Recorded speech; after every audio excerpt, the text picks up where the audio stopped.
Price the Lord. ஹalleluya.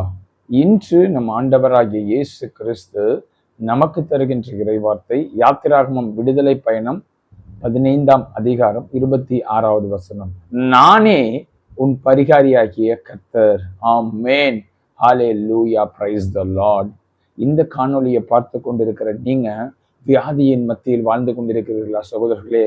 உங்க பணத்தை எல்லாம் மருத்துவத்திற்கே செலவு பண்ணி ஒன்னும் கியூர் ஆகாம ஒரு முன்னேற்றமும் ஒரு டெவலப்மெண்ட் இல்லாம அப்படியே இருக்கிறதா? இது என்ன சாபத்தின் வெளிப்பாடா? ஏன் நம்ம பணம் எல்லாம் பொத்த பையில போட்ட மாதிரி மருத்துவத்திலே செலவா போயிடுது அப்படி என்று கவலையோடு இந்த காணொலியை பார்த்து கொண்டிருக்கிறீர்களா? இன்று ஆண்டவராகிய இயேசு கிறிஸ்து உங்களை பார்த்து சொல்கின்றார், மகனே மகளே, நானே உன் பரிகாரியாகிய கர்த்தர் என்று ஆண்டவர் சொல்கின்றார். இங்கே நாம் பார்க்கும் பொழுது இதற்கான சரியான அர்த்தத்தை திருவிவிலியத்தில் நாம் பார்க்கும் பொழுது அங்கே சொல்லப்பட்டுள்ளது. விடுதலை பயணம் 15:26 நானே உன்னை குணமாக்கும் ஆண்டவர் என்று போடப்பட்டுள்ளது. அப்ப பரிகாரி என்றால் குணமாக்குபவர். ஆண்டவராகிய இயேசு கிறிஸ்து உங்களை வியாதியிலிருந்து குணமாக்குகிற தேவனாக இருக்கிறார். நீங்கள் இன்று இயேசுவிடத்தில் ஓடி வாருங்கள் சகோதரர்களே. உங்கள் வியாதியை நீக்கி உங்கள் பரிகாரியாக இயேசு கிறிஸ்து இருக்கிறார் சகோதரர்களே. இதை நாம் வேதத்தின் வழியாக ஆராய்ந்து பார்க்கும் பொழுது மார்க் நற்செய்தி 2ஆம் அதிகாரத்திலே இயேசு கப்பர்நாமுக்கு வந்த போது அவர் வீட்டில் இருக்கும் பொழுது ஜனங்கள் எல்லோரும் இயேசு அங்கே இருக்கிறார் என்று கேள்விப்பட்டு கூட்டமாக அங்கே வந்து விட்டார்கள். அப்பொழுது ஒரு திமிர்வாதக்காரன், அதாவது முடக்குவாதமுற்றோன் என்று திருவிவிலியத்தில் போடப்பட்டுள்ளது. அந்த திமிர்வாதக்காரனை 4 பேர் படுக்கையில எடுத்து கொண்டு வராங்க. அதாவது ஸ்ட்ரோக் அடிச்சு கை கால் இழுத்தவன் போல இருக்கான். அவனை என்ன பண்றாங்க, நடக்க முடியாது, அவனை படுக்கையில வச்சு அந்த இயேசு இருக்கிற வீட்டுக்கு கொண்டு வரப்ப முன்னாடி பார்த்தா கூட்டம் அதிகமா இருக்கு.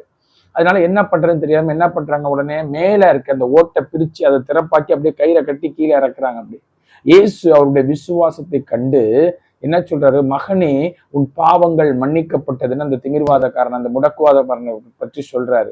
உடனே பக்கத்துல இருக்கவங்களாம் இவர் எப்படி பாவத்தை மன்னிக்க முடியும் என்று தங்களுடைய இருதயத்துல நினைத்து கொண்டிருந்தார்களா. அப்ப இயேசு அதை அறிந்து சொல்றாராம், பூமியிலே பாவங்களை மன்னிக்க மனுஷகுமாரனுக்கு அதிகாரம் உண்டு என்று சொல்லிட்டு உடனே அந்த திமிர்வாதக்காரனை பார்த்து சொல்றாரு, நீ எழுந்து உன் படுக்கை எடுத்துக்கொண்டு வீட்டுக்கு போ என்று மார்க் 2ஆம் அதிகாரம் 11வது வசனத்துல சொல்றாரு. உடனே அவன் எடுத்துக்கொண்டு போனான். சகோதர சகோதரிகளே, அங்கே ஒரு விடுதலையை பெற்றுக் கொண்டான்.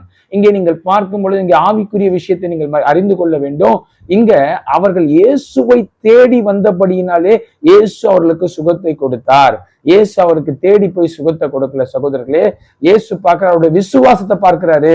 என்னிடத்துல தேடி வந்திருக்காங்களே, இவ்வளவு பிரச்சனை இருக்கு, போய் தேடி வந்ததை கண்டு அவருடைய விசுவாசத்தை கண்டு உடனே அவனுடைய பாவத்தை மன்னித்து அவனுக்கு விடுதலை கொடுத்தார். அது போல இன்று உங்களுக்கு ஒரு விடுதலை தருகிறார்.